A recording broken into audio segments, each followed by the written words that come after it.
Θα τα γράψουμε όλα.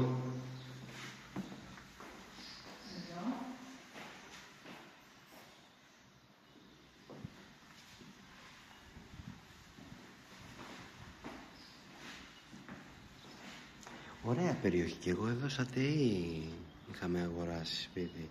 Στον Αγίο Εμιλιανό, είναι ήσυχα. Και μωρέ, πλέον τώρα και η ακροτηρίου, μην νομίζεις, έχει γίνει κέντρο. Άρα, ναι, έχουν βγει προς τα έξω. Έχει μπουκώσει πλέον και εδώ πέρα.